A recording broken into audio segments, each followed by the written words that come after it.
آپ کے جسم مبارک کی، اس جسم مبارک کی جس کو مصطفیٰ جان رحمت بوسہ دیتے رہے، جس کو حضور اپنے کندھوں پر اٹھا کر سیر کرواتے رہے، وہ جسم مبارک جس کو حضور نے اپنا پھول قرار دیا۔ صحیح بخاری کی حدیث ہے، حضرت عبداللہ بن عمر رضی اللہ تعالیٰ عنہما جلیل القدر ایک صحابی ہیں، تو ان سے حج کے موقع پر کچھ لوگوں نے یہ سوال کیا اور آپ سے یہ پوچھا کہ کیا احرام کی حالت میں مچھر یا مکھی کو اگر مار لیا جائے تو کیا یہ جائز ہے، اس سے قربانی تو لازم نہیں آئے گی؟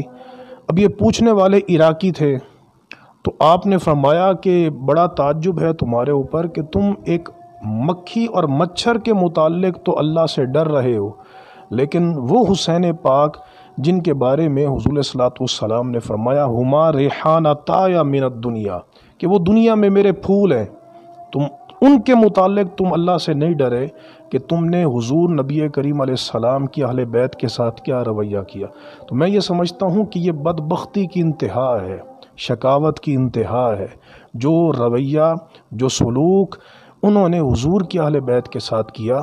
ہمارا اسلام تو ایک کافر کے ساتھ بھی ایسا رویہ کرنے کی اجازت نہیں دیتا۔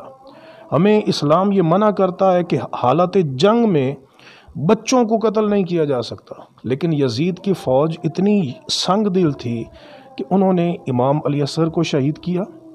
ہمیں یہ حکم دیا گیا ہے کہ کسی کی لاش کی تم توہین نہیں کر سکتے، مسلح نہیں کر سکتے۔ انہوں نے کیا کیا؟ امام علی مقام کے سر انور کو گلیوں میں پھرایا۔ انہوں نے ابن سعد نے امام علی مقام رضی اللہ تعالیٰ عنہ کے جسم مبارک پر گھوڑے دوڑائے۔ تو یہ رویہ ایک کافر کے ساتھ بھی برداشت نہیں ہو سکتا، یہ جائے کہ وہ جو جنت کے سردار ہیں الحسن والحسین سیدہ شباب اہل الجنہ، ان کے ساتھ یہ رویہ اختیار کرنا بڑا افسوسناک ہے۔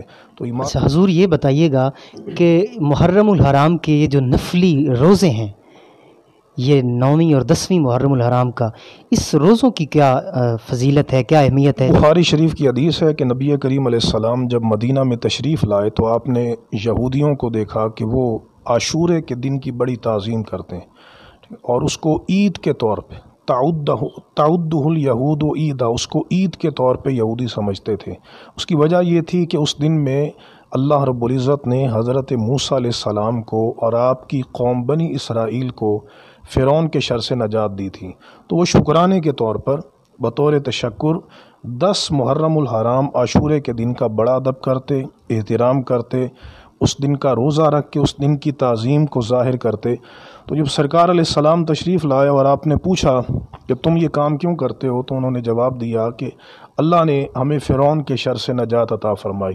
تو نبی کریم علیہ السلام نے فرمایا نحن اولا بموسیٰ منکم، کہ تمہارا موسیٰ علیہ السلام پر اتنا حق نہیں جتنا ہم مسلمانوں کا حق ہے۔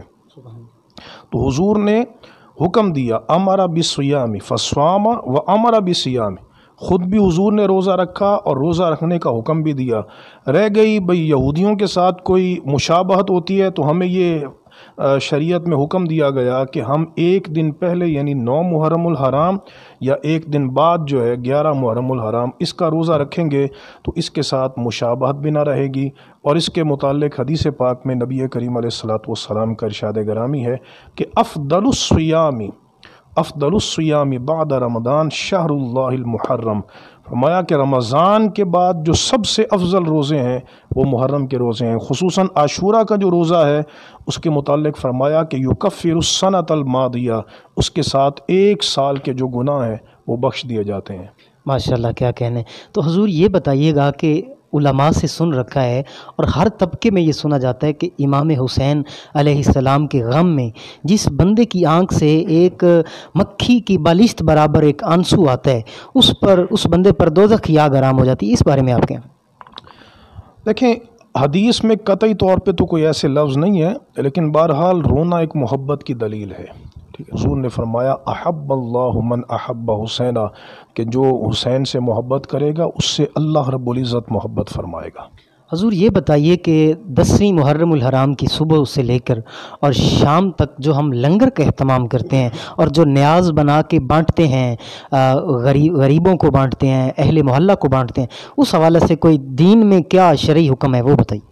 دیکھیں اصال ثواب ایک ایسی حقیقت ہے صدقات پر، جو اصال ثواب جس پر تمام مسالک متفق ہیں، کسی کا کوئی اختلاف نہیں ہے۔ خود نبی کریم علیہ السلام نے آپ نے جو ہے وہ صدقہ کے طور پر پانی پلانے کی ترغیب دلائی ہے۔ حضرت سعد نے پوچھا کہ میری والدہ فوت ہو گئیں، ابو داؤد کی حدیث ہے، تو اگر میں ان کی طرف سے کوئی صدقہ کروں تو کیا اس کا ثواب ان کو پہنچ جائے گا؟ فرمایا نعم، ثواب پہنچ جائے گا۔